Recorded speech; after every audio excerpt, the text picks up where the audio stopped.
So Sandro, how are you? Good. Great. Look, it's great to have you. Look, today I'd like to really dig deep into your business, but also understand what triggers you, what makes you tick as an entrepreneur.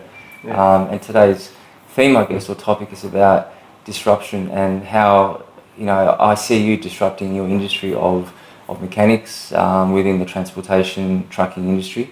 And there's quite a bit going on, as we speak in Victoria and Australia. And I think as a young aspiring entrepreneur that you are, you're certainly making an impact on what's going on.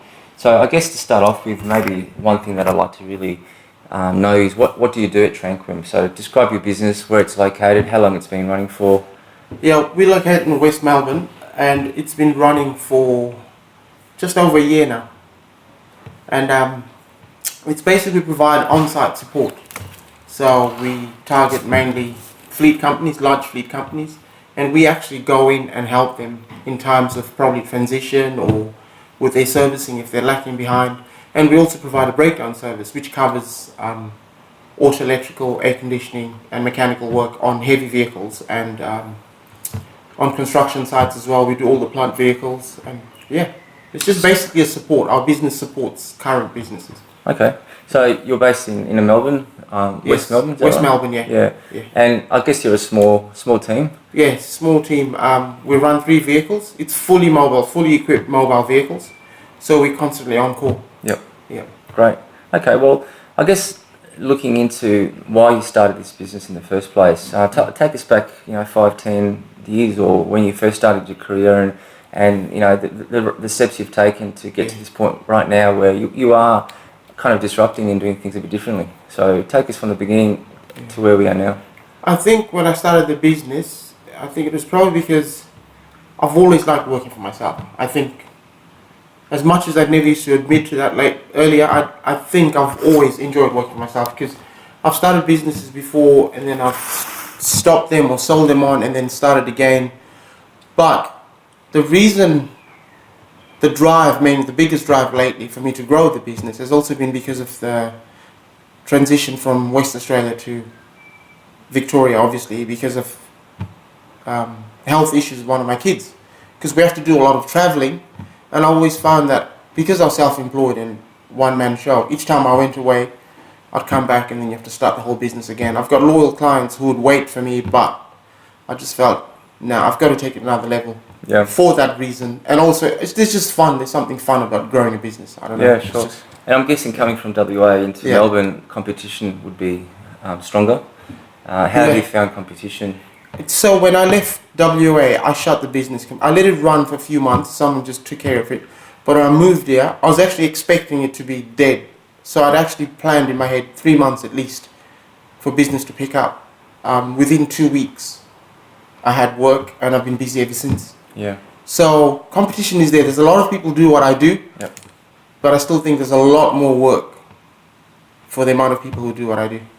So from understanding your industry, it's somewhat still in its very stagnant stage, and maybe it hasn't changed much over the years. What's your overall perspective on the industry that you're in? So your industry is, describe your industry, I guess, in a nutshell from your point of view. It's mainly heavy vehicle maintenance. Okay. So like I would be with cars, you've got the automotive industry with cars that do the maintaining. But this is heavy vehicles, so it's different the way it's operated. And I would say it is a bit outdated by the way the service is being provided. There isn't that customer. You almost feel like there isn't that customer service to things, because it's a truck and it's not personal. You got truck drivers driving the truck, so there isn't that feel anymore. It almost feels like so. Great. Okay. So that's sort of the next section being the entrepreneurial side and the disruption side. Given that it's kind of stale, you're here to disrupt, and you have been disrupting. The environment that you're in, even though it's niche and it's tight knit.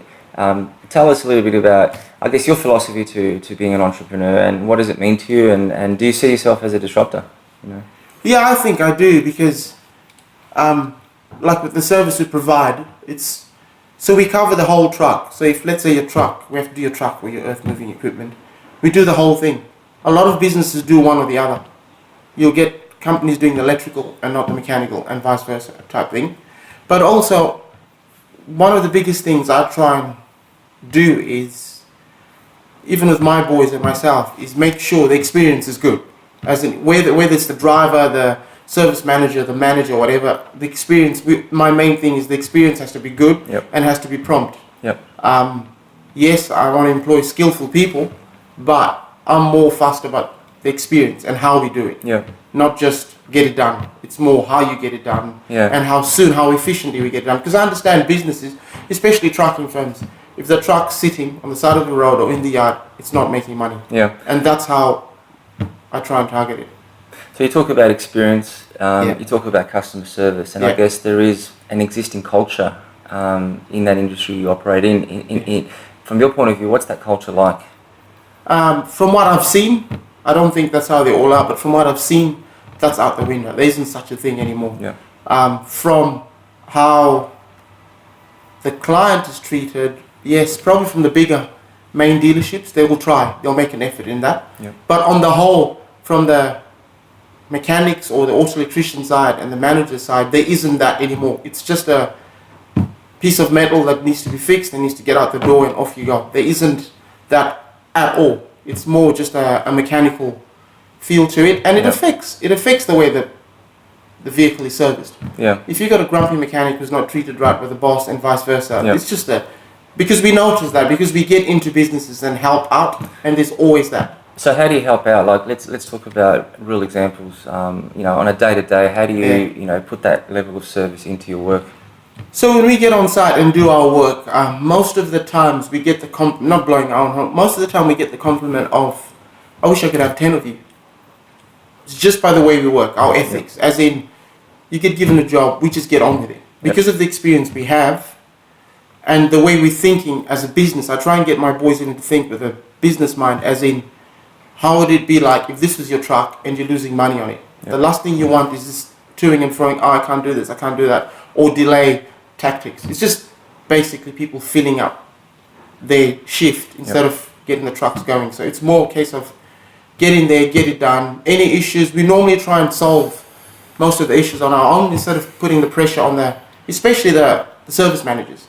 They're the ones that I feel that are under the pump most of the time, and half the time it's to do with the culture in the business, how the boys in the workshop are working, or how they communicate with the managers. It's just, So I guess you address their issues, or maybe deal with their pain. We deal with it. That's one big thing I try. One guy told me, actually, this was actually to do with sales, funny enough, but it works for me. I like that. We normally try and deal with people's pain. So when we go into businesses and they're having issues, or they've got a backlog of services, we just go in and deal with the pain. Forget anything else, deal with the pain. If I can ease the pain.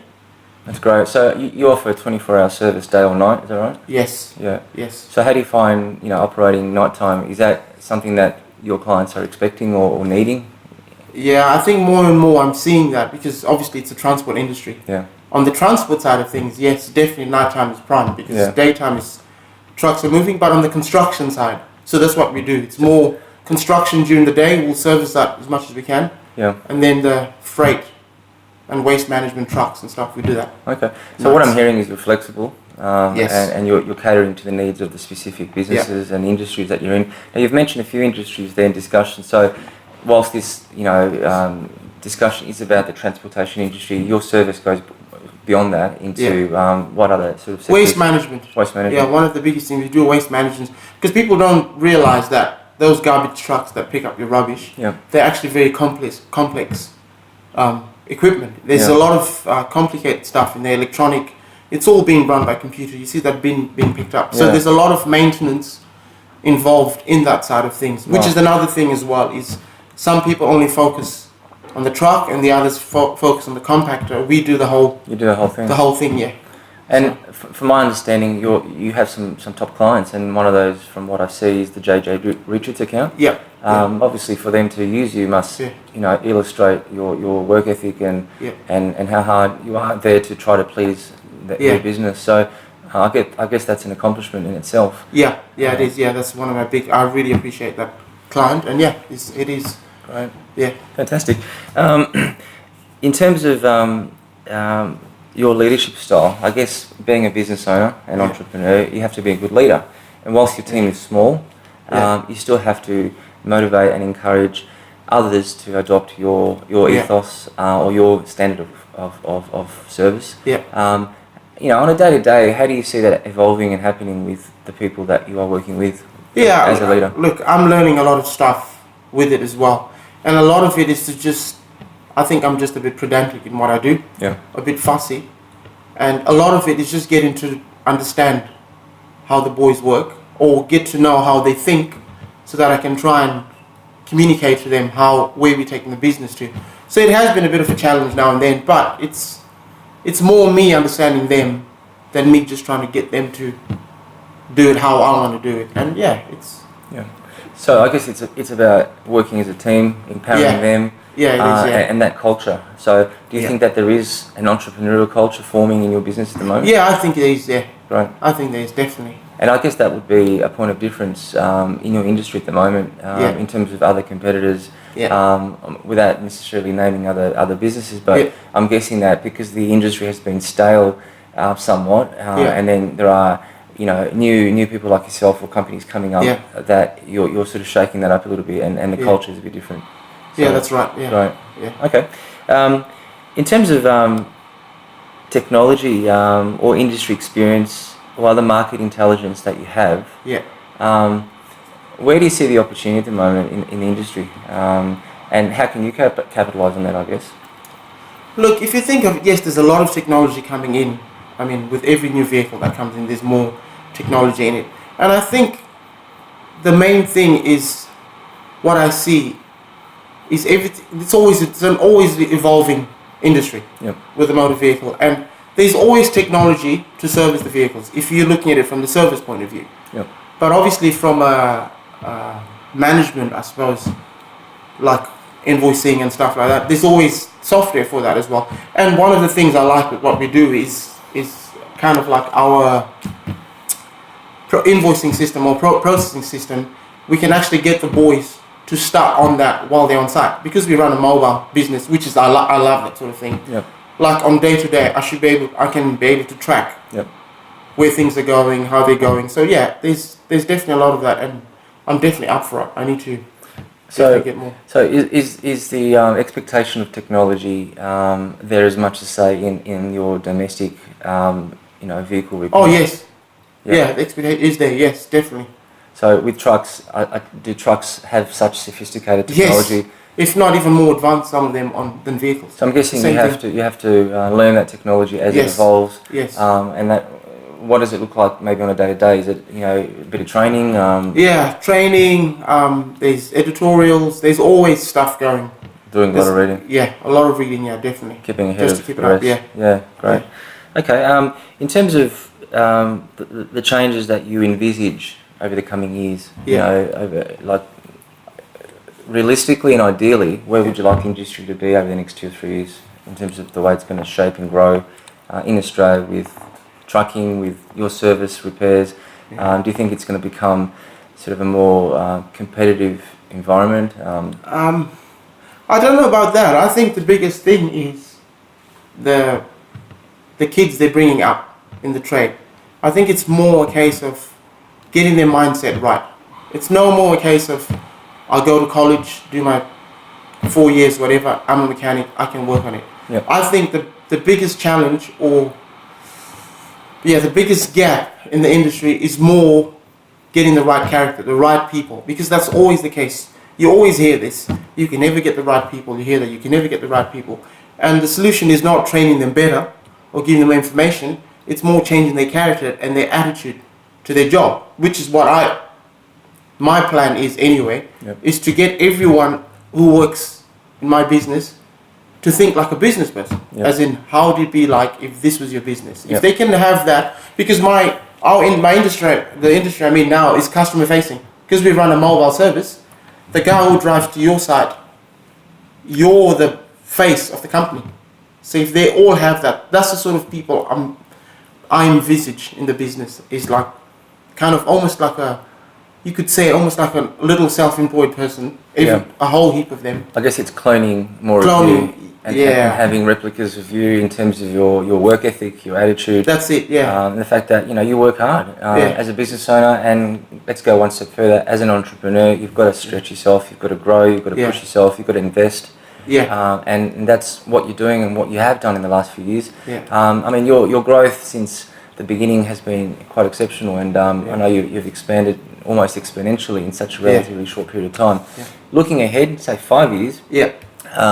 do you envisage continued growth of this nature? And in terms of your brand, what it means to you, what you would like the public to see of your brand and its positioning and its presence. Yeah. Describe your vision, I guess, in a few words in 5 years' time for Tranquim. I think I want people to see my business as a big business with a small feel, with a small family-run business feel. As in, it's more relationship than just a business. Because I want my clients to feel we're more of their friend than just their provider. That's what I see. And definitely it's going to grow. It's got to grow, and it is growing. And we're just going to keep growing as long as we can keep it going. But it's more, I would love my customers to see it as in, hey, you go to these guys, it's like you're dealing with family, even though we're running 100 vehicles, but I still want to have that small family business feel that can cater for the large businesses as well. I love it. And I guess you're currently a small family-run business, and I guess maintaining that code of conduct, that culture is, I guess, important to you. Yes. And beneficial to your clients down the track. Yeah. As you expand and as you grow. So, if people wanted to find you, what's the best way to do that? Like, you've got a website, obviously. Website, yeah. It's Tranquim, spelled TRANQUIM.com. Fantastic. Okay, well, look, maybe to wrap it up, I'd like to say thank you. I think it's always great to work with young aspiring entrepreneurs, but particularly new industry, because it's kind of a novelty for me to be in front of someone in that particular trade. Yeah. But it's been interesting to observe your journey, and I wish you all the best, I guess, Sandro. Thank you. No worries, mate.